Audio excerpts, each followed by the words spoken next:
성도 여러분 안녕하십니까? 새벽 말씀 묵상입니다. 이조 조선과 중국의 역사 중에서 사랑에 빠진 대표적인 왕을 예로 들자면 이조 시대에는 숙종을 들 것이고 중국사에서는 당나라의 현종을 들 수 있습니다. 이들과 관련된 여자들은 그 유명한 장희빈과 양귀비인데요. 숙종은 아주 유능하고 현명한 왕이었음에도 불구하고 장희빈이라는 후궁으로 말미암아 후세에 그가 이루어놓은 업적에 비해 그렇게 선왕으로 알려지지 않게 되지요. 당나라의 현종 역시 여자로 말미암아 당나라 역사상 가장 심한 정치적 불안정 때문에 안사의 난에 일어난 그런 나라가 망할 위기까지 다다르게 됩니다. 이 두 왕조 그리고 이 두 왕을 비교해 보면 어쩌면 여인들 때문에 그들의 생애가 또 망쳐진 그런 모습들을 보게 되는데요. 이러한 이야기는 이조 역사와 중국사에만 나오는 것이 아닙니다.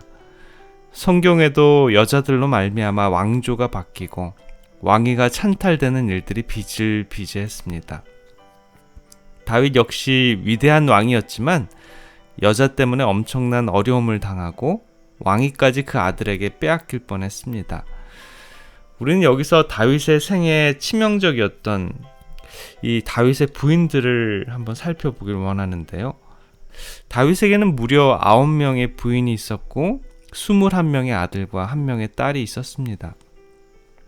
다윗의 가족 상황에 대한 기록을 더 알기를 원하시면 역대상 3장 1절부터 9절에 자세히 기록되어 있는데 한번 살펴보시면 좋을 것 같고요. 그 많은 부인 중에 유독 자식이 없었던 미갈을 오늘은 살펴보길 원합니다. 미갈과 다윗과의 관계를 알기 위해서는 20년을 세월을 거슬러 올라가야 하는데요. 미갈을 한마디로 말하면 그녀는 사울의 딸입니다. 사울이 골리앗과 전쟁을 하고 있을 당시 골리앗을 이길 자가 이스라엘 진영에 아무도 없었지요. 그래서 그는 골리앗을 이기는 자에게는 그의 딸을 주어 사위로 삼겠다라고 공약을 합니다.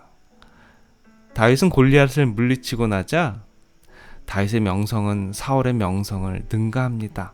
사람들은 소리치죠. 사울이 죽인 자는 천천이지만 다윗을 죽인 자는 만만이다 라고 소리를 치기 시작할 때부터 사울에게 그의 마음속에 다윗에 대한 질투의 마음이 싹트기 시작합니다. 그러자 사울은 자신의 딸을 다윗에게 주어 그것이 그에게 올무가 되고자 했습니다. 들리는 소문에 미갈이 다윗을 사랑한다고 누군가가 전해주자 그는 미갈을 다윗의 아내로 주게 됩니다. 실제로 미갈은 다윗을 사랑했었습니다. 골리앗을 죽인 그 순간부터 그녀는 다윗의 외모와 용기에 흠모하게 되지요. 이것을 알아차린 사울은 다윗을 올가매는데 미갈이 더 쓸모있게 생각돼서 미갈을 그에게 주게 됩니다. 다윗은 어땠을까요? 사무엘상 18장 27절에 보면 실제로 다윗도 미갈을 굉장히 원했습니다. 다윗이 일어나서 그 종자와 함께 가서 블레셋 사람 200명을 죽이고 그 양피를 가져다가 수대로 왕께 드려 왕의 사위가 되고자 하니 사울이 그 딸 미갈을 다윗에게로 아내로 주었더라. 다윗도 뇌물을 들여서라도 미갈과 혼인하고자 했던 것이지요. 다윗도 미갈을 많이 사랑했나 봅니다. 사무엘상 19장에 보게 되면 또 다른 사건이 일어나는데요. 사울의 분노가 극에 달하자 사울이 다윗을 죽이고자 계획했을 때 미갈이 남편을 살려내는 기록을 읽게 됩니다. 미갈은 남편을 다윗을 살리기 위해서 자신의 생명을 잃을 수 있다는 것도 알았지만 자신의 생명을 잃을 위기까지 감수하면서 그는 사랑하는 다윗을 살려냅니다. 다시 말하자면 미갈은 다윗의 생명의 은인이 되는 것이죠. 만약 미갈이 그날 밤 다윗을 한밤중에 깨워 창문으로 달아내지 않았더라면 그는 분명히 사울이 보낸 자들의 창에 무참히 개 죽음을 당할 수도 있었을 것입니다. 사울이 다윗을 죽이려는 모함을 알아낸 미갈은 즉시 다윗을 창으로 달아내리고 침상의 우상과 염소털을 마치 다윗이 그가 침상에서 자는 것처럼 위장해서 다윗을 살려내는 것이지요. 아마도 미갈의 집 밖에 사울의 군사들이 그를 포위하고 죽이라는 명령이 떨어지기를 기다렸을 가능성도 있지요. 그래서 미갈은 다윗을 창문으로 달아내린 것입니다. 미갈은 정말 다윗의 생명의 은인이지요. 미갈이 아니었다라면 다윗은 분명히 그날 밤에 죽었을 것입니다. 이것 역시 미갈이 다윗을 사랑했기 때문에 행한 그녀의 진심이 우러난 사랑의 행동이다라고 우리는 볼 수 있습니다. 그렇게 죽고 못 사는 사람을 잔인한 사울은 어떻게 합니까?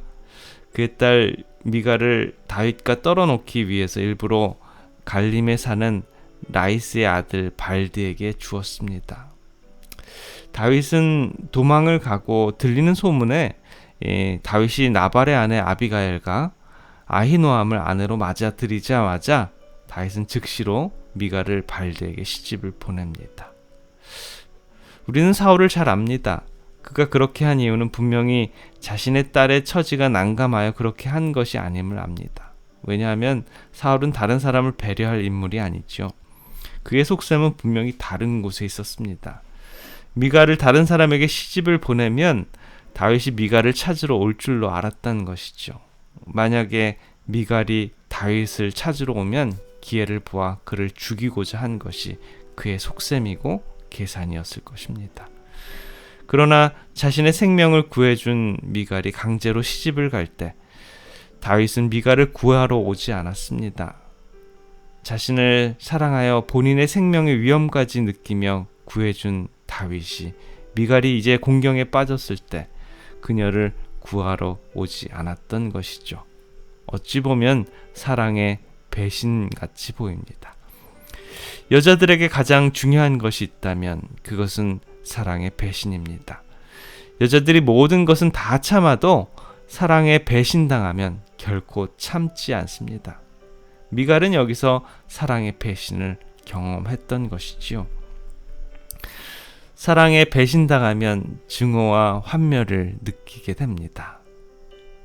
여자가 한을 품으면 온유월에도 서리가 내린다는 말이 있지요. 강제로 시집을 간 미갈은 남편인 다윗이 아비가일과 아히노임과 결혼을 했다는 소식을 듣고 다윗에 대한 증오와 환멸 그리고 미움으로 가득 찼을 것입니다.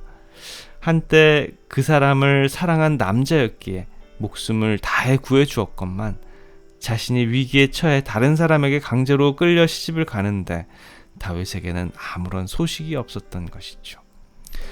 그래도 소식을 보낼 줄 알았던 다윗은 다른 두 여자에게 완전히 빠져서 미갈은 그의 안중에도 없었습니다.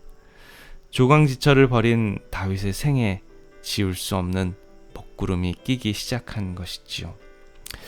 어찌 보면 하나님께서 점찍은 다윗의 생에도 연관된 수많은 여인들 때문에 그의 인생이 평탄하지 않음을 보게 됩니다. 한 사람에게 지울 수 없는 상처와 아픔을 남기게 되고 한을 품고 살아가게 되는 것이지요. 만약에 다윗이 여인에 대해서 기도하고 평생을 회로할 수 있는 믿음의 여인, 정신적, 영적인 지주 역할을 할 수 있는 돕는 배필을 구했다면 어떻게 되었을까요? 아쉬움으로 남는 그런 생각입니다. 자, 우리 기도하겠습니다. 사랑의 아버지 하나님, 다윗의 인생의 경험을 통해 계속 전개될 다윗과 얽힌 여인들의 이야기를 통해 기도로 얻은 영적인 돕는 배필의 중요성을 다시 한번 깨닫게 됩니다. 한 아내의 중요성이 정말 차지하는 비중이 그의 인생에 참으로 큼을 보게 됩니다. 만약 다윗이 그러한 현숙한 믿음의 여인을 아내로 얻었다면 그의 의지할 곳 없는 인생에 얼마나 큰 도움이 되었을까 다시 한번 생각해 봅니다. 9명의 아내와 수많은 여인들과 엮여 있었지만 다윗은 정말 마음 둘 곳조차 없었던 것은 아닌가 다시 한번 생각해 봅니다. 우리들의 자녀들, 손주들의 삶도 그러한 돕는 배필을 구하는 그러한 기도가 끊이지 않도록 주님 저희들의 기도의 문을 활짝 열어주십시오. 오늘도 우리 주님 저희들과 함께 해주시고 저희들의 인생을 보호해 주시고 인도해 주시옵소서. 사랑해 우리 구주 예수 그리스도의 이름으로 간절히 기도드립니다. 아멘.